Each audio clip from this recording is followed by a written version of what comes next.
Olá, galera do sexto ano! Como vocês estão? Tudo bem? E aí? Continuamos na quarentena, hein? Continuamos nas nossas casas e quanto mais ficarmos nas nossas casas, melhor ainda, né?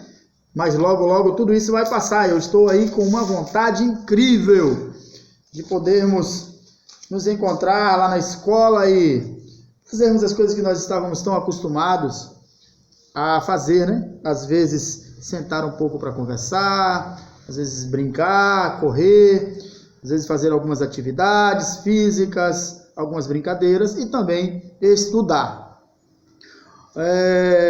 Eu estou aqui hoje para que a gente possa dar uma repassada na lição da semana passada e também agora, dessa vez, incrementando algumas coisas um pouco mais, lidando aí um pouco mais de entendimento sobre o que a gente vinha estudando a respeito desta lição, né? Então, fazendo com que a gente possa entender algumas coisas mais a respeito desta lição.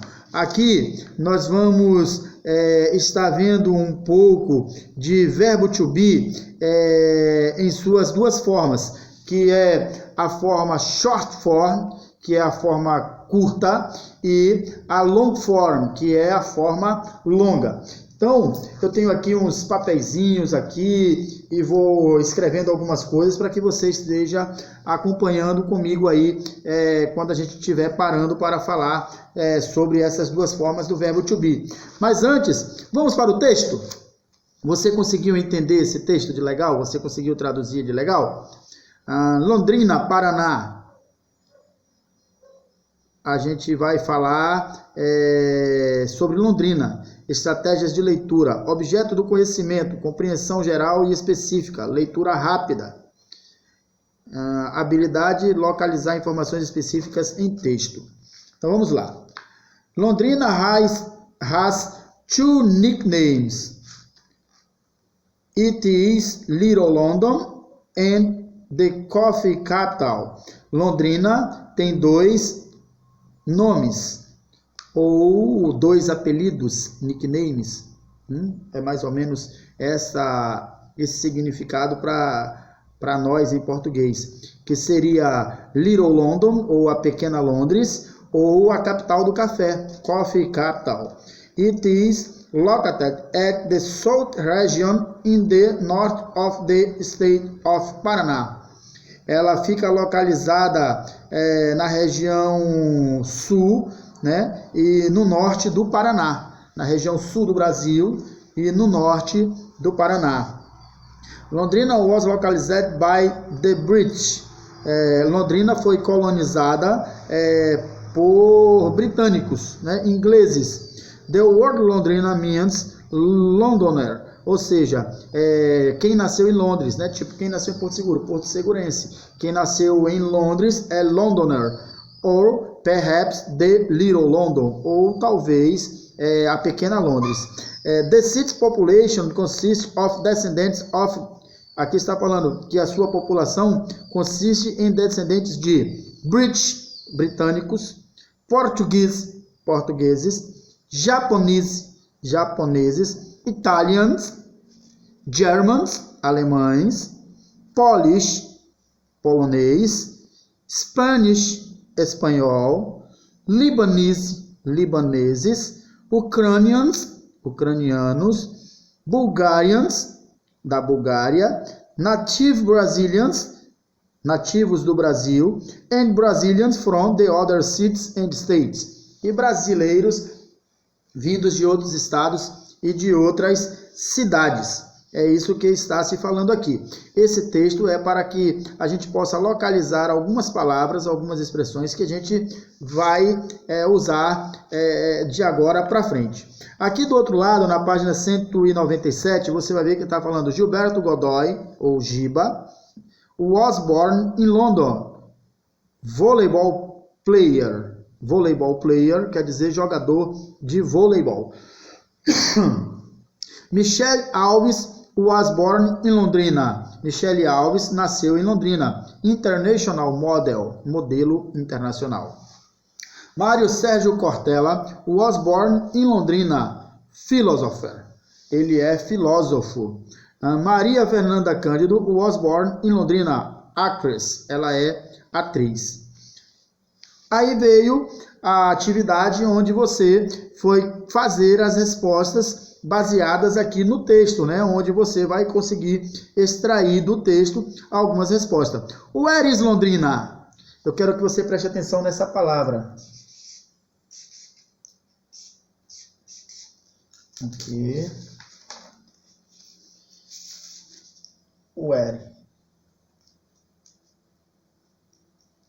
Ok? Ó. Where. Tá bom? Preste atenção aí nela escrita e como fala também. Where. Tá bom? Where is Londrina? Você vai prestar atenção que depois do E, ele tem um apóstrofo e tem um S. Assim. Tá vendo? Where is Londrina? Aí você vai responder. In the south of Brazil. No sul do Brasil.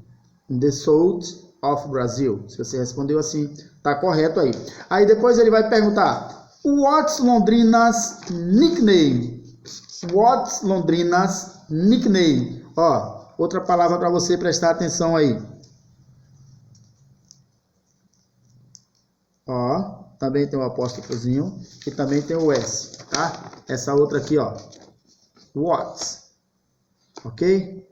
What's. Muito bem. A terceira, letra C.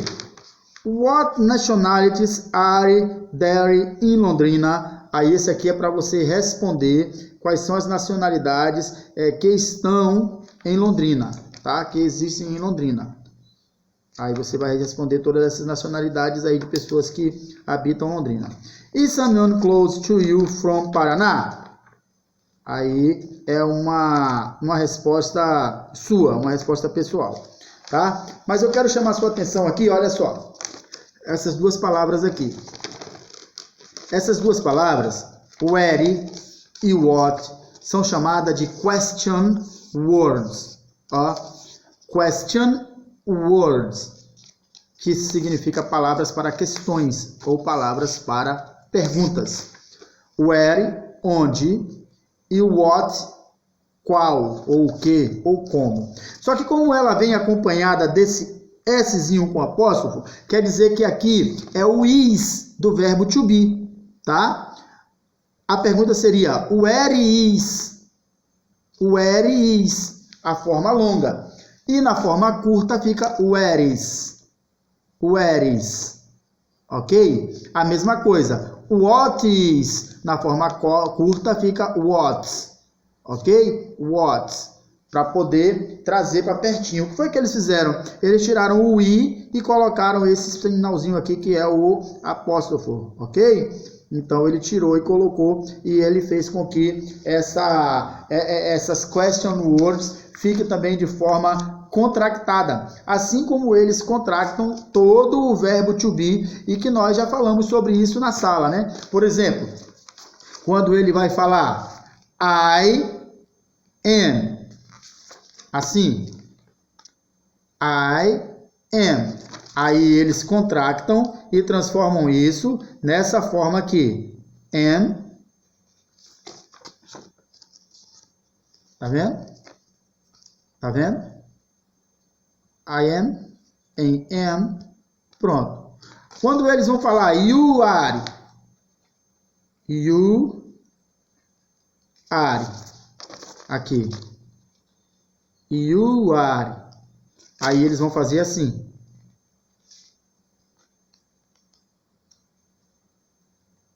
Observe que o ar foi tirado e ficou you'd. Tá vendo? You'd. Então essa é a forma de contractar o verbo to be. Entenderam? Essa é uma forma de contractar. O is é quando ele tira o i, coloca o apóstrofozinho e coloca o s. Então vocês já sabem lá. I am, you are, he is, she is, it is. You are, we are e they are. Então, todos eles usam a mesma regra. Uma outra coisa que eu quero ensinar para você hoje, aqui nesta lição, é o uso do a e do am, ok? A ou N. A e N são artigos que vai nos dizer o número, vai nos numerar algo, sempre sendo um ou uma. Por exemplo, uma caneta, um lápis. Observe, no português nós usamos um ou uma, certo? Tem masculino ou feminino, gênero masculino, gênero feminino. No inglês não existe isso, tá? Um ou uma é a mesma coisa, tanto para masculino como para feminino. O que vai mudar é que, preste bem atenção aqui, olha só, vai lá na lição de número 2, letra A, lá está escrito eraser. Eraser. Eraser. Você vai colocar lá uma borracha de apagar. Eraser é borracha de apagar. Você vai colocar lá uma borracha de apagar. Você tem que usar A ou N, ok? Já na letra D tem pencils. Pencils. Então é plural. Aí você já não pode usar, ok? É plural. Aí você já não pode usar nenhum desses dois. Aí você vai colocar o tracinho, porque aí está dizendo complete com A, N ou tracinho. Quando for tracinho é porque é plural. E A e N a gente só pode usar para singular, ok? Agora presta atenção em mais uma coisinha aqui. A letra B. Student. Student. Está escrito ali. Eraser, vou botar maior aqui para a gente poder ir. Student, ok? Olha só, aqui em um você vai usar A, em outro você vai usar N. Tio Cacá, como é que eu vou saber qual que eu vou usar A e qual que eu vou usar N? Muito fácil. Vou te dar a dica aqui, vou te dar a regra aqui e você não vai errar mais nenhuma, porque é muito, muito fácil. E quando eu colocar lá na prova lá, 50 palavras para você colocar A ou N, você vai acertar todas, porque você vai gravar isso que eu vou te falar aqui agora. Olha só, sempre que a palavra começar com consoante, usa A. E sempre que a palavra começar com vogal, usa N. Ou seja, eu vou usar antes de eraser, certo? Então, antes de eraser, eu vou usar N. Eu vou usar N antes de eraser, ok? E antes de student, eu vou usar A. Por quê? Porque eraser começa com vogal e students começa com consoante. Então, é isso que vai dar a diferença pra gente. A ou N. É se a palavra seguinte, a palavra de quem eu estou dando número, de quem eu estou numerando como um ou uma, se ela começa com vogal ou com consoante. É só isso que vai me determinar se é A ou se é N. E pronto, você fez isso aí, ficou tranquilo, tá ok? Não tem errada, é só isso mesmo, tá bom? Agora, mais uma coisa que você tem que fazer. Você tem que juntar como se ela fosse uma palavra só. Não